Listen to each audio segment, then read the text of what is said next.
it's a rainy day here. The kids have finished their schoolwork, and I figured why not just make a mess in the kitchen? I mean, I'm going to anyway, and it's already this way so far. So I might as well bring you along for the ride.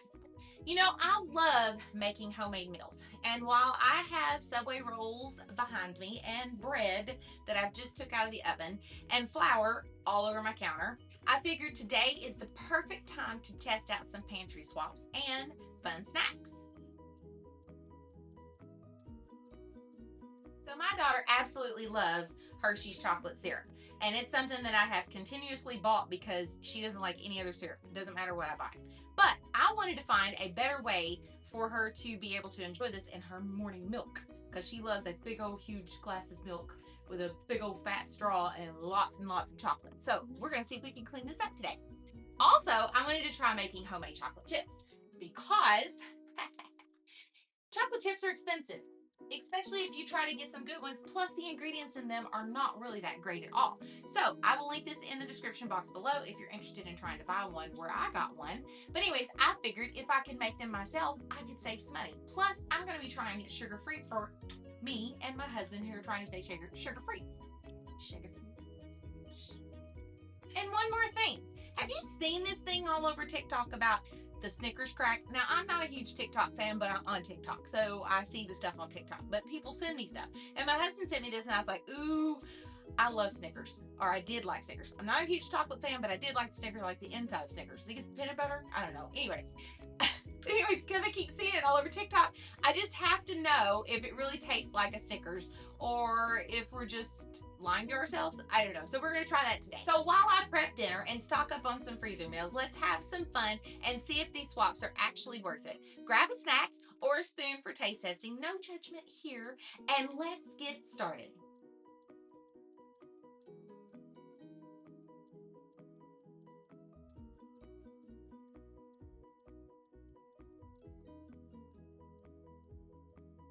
So we did get the syrup, and it looks really good. I've just used an old maple syrup bottle that I had on hand. My daughter says it tastes yummy. So we shall see tomorrow when she goes to try it with her chocolate milk.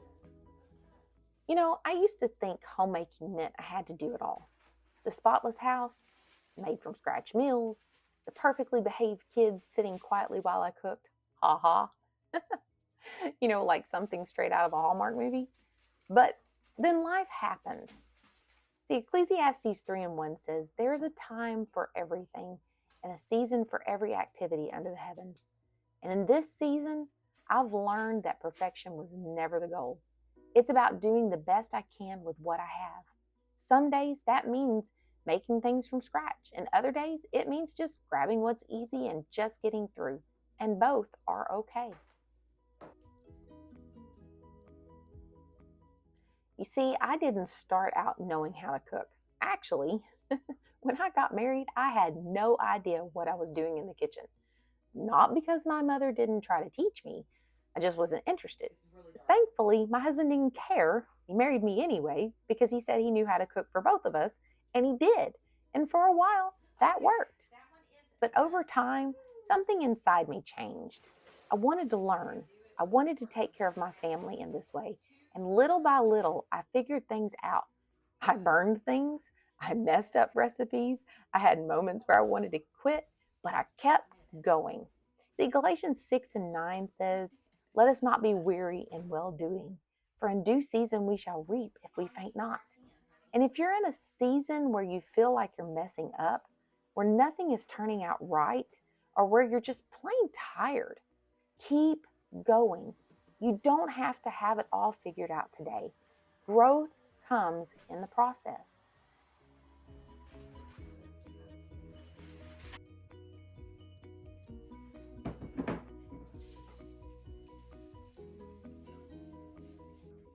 See, because at the end of the day, this is what matters.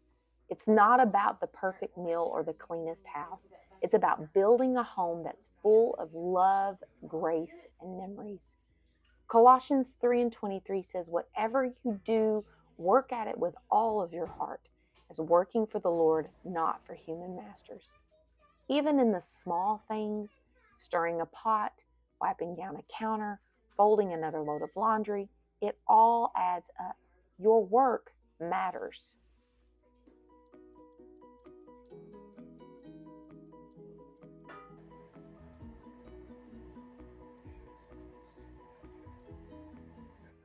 You know, when you first start something new, whether it's sourdough, homemaking, or even just trying to meal prep, it rarely turns out perfect.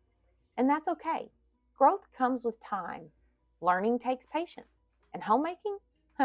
It's not about being the best. It's about showing up and doing the best that you can. Proverbs 31:27 says, "She watches over the affairs of her household and does not eat the bread of idleness." That doesn't mean that we have to do everything. It just means that we're showing up, doing what we can, when we can, and that is enough.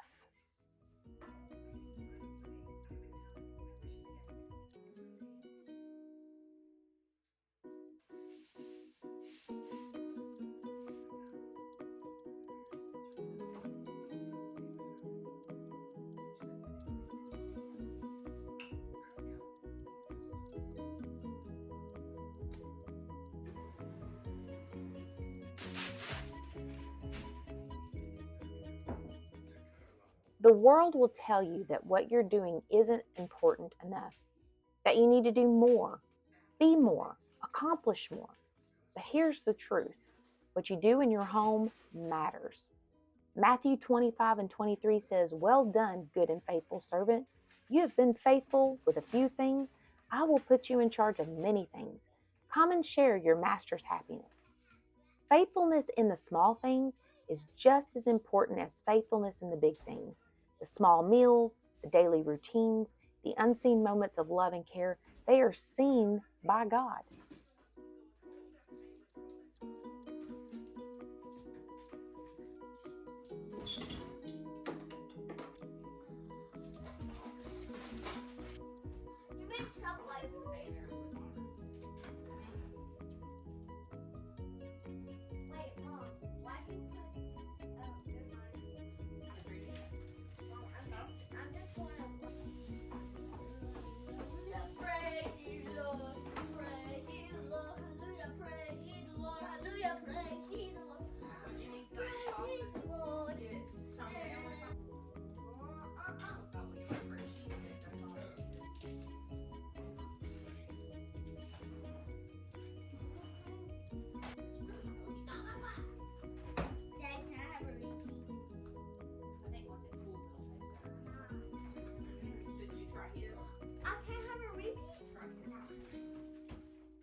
So whether you're here just for the recipes or because you needed a little encouragement today, hear me on this.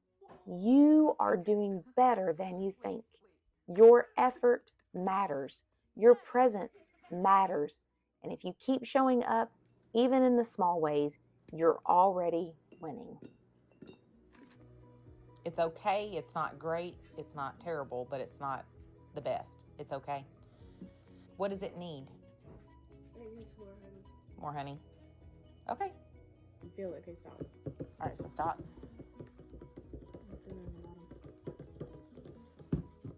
As far as taste-wise goes, it tastes like brownie batter, but does it need anything? Does it need like sugar? Does it need salt? Does it need...